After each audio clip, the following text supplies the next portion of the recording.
Allora, per me il mistero è qualcosa di molto particolare, è una forma di conoscenza, perché il mistero è una specie di chiave, no? Di grimaldello che serve ad aprire molte volte certi aspetti della realtà, della storia, della memoria, della fantasia.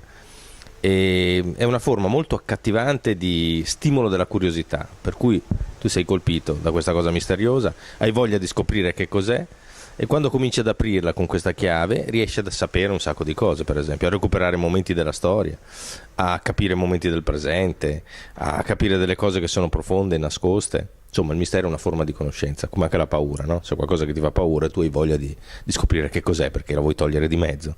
E questo qui ti serve a conoscerti e a capire. Per cui sono molto contento di essere a Veneto Spettacoli di Mistero perché parliamo della cosa che più mi piace, più mi diverte, i misteri. Io porto il mio contributo portando una serie di misteri delle mie parti, emiliano-romagnoli, che hanno comunque a che fare con il Veneto, anche molte volte.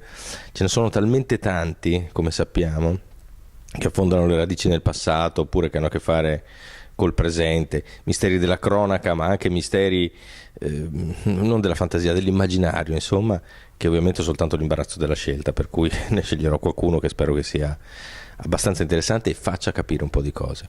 Poi il bello del mistero è questo, che non finisce mai naturalmente, perché ogni mistero rimanda, soprattutto in un paese come il nostro, ad un altro mistero un pochino più grande o leggermente deviato e a quel punto ti crei un mosaico che praticamente non finisce mai.